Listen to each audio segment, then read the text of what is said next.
দিন দিন কমে যাচ্ছে চড়ুই পাখির সংখ্যা। গ্রাম কিংবা শহর আগের মতো আর চোখে পড়ে না এই ছোট্ট অতিথিদের। তবে এরই মধ্যে ফরিদপুর শহরের এক ব্যস্ত সড়কের পাশে মাধবীলতা ফুলের একটি গাছ হয়ে উঠেছে হাজার হাজার চড়ুইয়ের নিরাপদ আশ্রয়। প্রতিদিন সন্ধ্যায় পাখিদের কিচিরমিচির আর মনোমুগ্ধকর দৃশ্য দেখতে ভিড় করেন দর্শনার্থীরা। দিনভর শহর জুড়ে যানবাহনের শব্দ, মানুষের ব্যস্ত পদচারণা, সবকিছুর মাঝেই সন্ধ্যা নামতে না নামতেই যেন বদলে যায় সেই গাছের দৃশ্যপট। AKS অর্জন করলো গিনেস ওয়ার্ল্ড রেকর্ডস।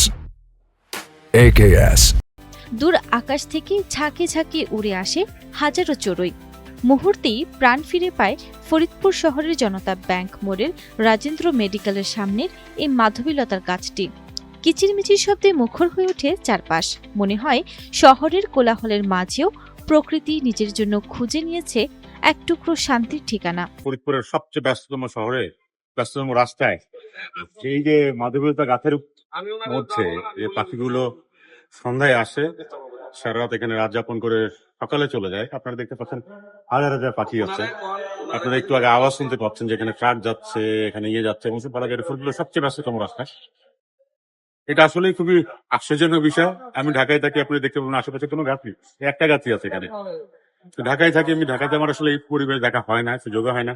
প্রতিদিন এই রাস্তাতে চলাফেরা করি, সেই চলাফেরার ফাঁকে যে আমাদের যে এই যে অপরূপ সৌন্দর্য পাখিগুলো যেভাবে গাছের উপরে বসে আছে, আসলে এটা দেখে আমাদের না সবারই খুব সুন্দর লাগে এবং খুবই একটা মনোমুগ্ধকর পরিবেশ তৈরি হয়, যেটা অনেক দূর দূরান্ত থেকে লোক এসে এখানটা সেটা উপভোগ করে, এই পাখিগুলো দেখে। খুব ভালো লাগে। এত পরিমাণ পাখি, চড়ুই পাখি এখানে বিচরণ করে, এটা আসলে না দেখলে বলে বোঝানো খুব মুশকিল।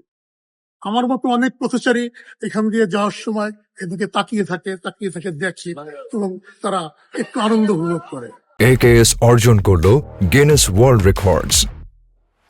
AKS একসময় কুড়েঘরের কার্নিশ, বাঁশের কড়িকাঠ কিংবা খড়ের চাল ছিল চড়ুইয়ের প্রিয় আবাস। সময়ের সঙ্গে বদলে গেছে সেই চেনা পৃথিবী। কংক্রিটের দেয়াল আর বহুতল ভবনের ভিড়ে হারিয়ে গেছে তাদের পুরনো আশ্রয়। তবু হার মানেনি ছোট্ট এই পাখিগুলো। প্রায় 2 দশক ধরেই শহরের এই একটি মাধবীলতার গাছেই গড়ে তুলেছে হাজার হাজার চড়ুইয়ের নিরাপদ বসতি। ঝড়, বৃষ্টি কিংবা ঋতুর পরিবর্তন কোনো কিছুই থামাতে পারেনি তাদের প্রতিদিনের ফিরে আসা। এটা যে কি ভালো লাগার জিনিস যে ওরা আসতেছে, এখানে আশ্রয় পায়, রাত্রে থাকে। আমি মাঝে মাঝে অবাক হয়ে গেছি, পুড়ে যায় না যে পাখিগুলো তো বসে, ওরা তো ঘুমায়, তখন তো অবচেতন মনে পড়েও যেতে পারে। এটা আমার মাঝে মাঝে একটা উৎকণ্ঠা হয় যে না, পড়ে না তো। কিন্তু এটা উপরওয়ালারই একটা ইয়ে আছে যে এরা এভাবে, যে বাবুই পাখির বাসা, কিভাবে এরা এত শিল্পিত জিনিস তৈরি করে। এদেরও একটা যে গাছে ঘুমাইলে তাদের কোনো, কিন্তু আমরাই এদের অত্যাচার করি, আমরা এদের রক্ষণাবেক্ষণটা সাইডটা এগুলো খেয়াল করি না, দেখি না। সেগুলো সন্ধ্যার সময় আমার থাকার ঘর এখানে, তো আমি যখন সন্ধ্যা পোতা দিতে আসি তখন এই চিরিমিচির আমি বুঝি যে ওরা কুলায় আসছে। সন্ধ্যার বেলা যে যার যার বাসায় যে তাদের ফ্রেন্ডরা তারা চলে আসছে অলরেডি। পাখি এগুলা তো ঈশ্বরের দান, এগুলা ভালো না লাগলে তো আমরা মানুষই না, মানুষের পর্যায়েই থাকি।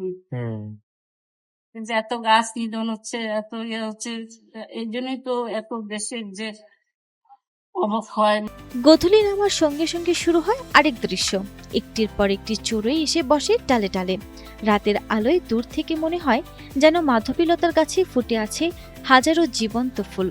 এই অপূর্ব দৃশ্য দেখতে প্রতিদিনই থেমে যান পথচারীরা। কেউ মোবাইলে ভিডিও করেন, কেউ আবার নীরবে দাঁড়িয়ে উপভোগ করেন প্রকৃতির এই অনন্য আয়োজন। জুয়েলারি ব্যবসায়ী, সকলেই জুয়েলারি ব্যবসায়ী।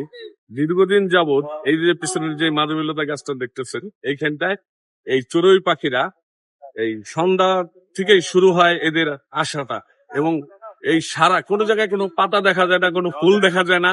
এই চড়ুই পাখিগুলি এত সুন্দরভাবে একটু নড়াচড়া না, এবং ঝড় বৃষ্টি ভিতরেও হাজার হাজার এই লোক এই রাস্তা থেকে এসে ছবি তোলে, তারা এখান থেকে যায়, তারা এটা উপভোগ করে। এবং আমাদেরও এখানে যারা বসবাস করে জুয়েলারি ঠিক আছে যারাই আসুক, তারাও এটাকে সুন্দরভাবে দেখে, কেউ কোনো সময় ডিস্টার্ব করে না। এবং এখানে যে বাড়িতে যারা থাকে তারাও কখনো ডিস্টার্ব করে না, পারলে তাদের একটু খাবার টা দেয় এভাবে। এবং এটা অনেক সৌন্দর্য, মানে আর গাছটা আগে এর আগে আরো অনেক ছড়ানো ছিল, কিন্তু বর্তমানে গাছটা হয়তো কিছু কারণে একটু ছোট হয়ে গেছে, কিন্তু তারপরেও এই পাখি কখনো আসা বন্ধ হয় নাই। শুধু দোকানিরাই নন, এলাকার মানুষও যেন হয়ে উঠেছেন এই পাখিদের নীরব অভিভাবক। কেউ যাতে তাদের বিরক্ত না করে সেই বিষয়ে সজাগ থাকেন সবাই। ফলে দিনের শেষে নিশ্চিন্তে নিজেদের ঠিকানায় ফিরতে পারে হাজারো চড়ুই। প্রকৃতির সঙ্গে মানুষের সহাবস্থানের এমন ছবি এখন খুব একটা চোখে পড়ে না। তাই ব্যস্ত শহরের মাঝখানে এই ছোট্ট সবুজ আশ্রয় যেন মনে করিয়ে দেয়, যদি মানুষ একটু যত্ন নেয় তবে প্রকৃতিও তার সৌন্দর্য উজাড় করে দিতে জানে।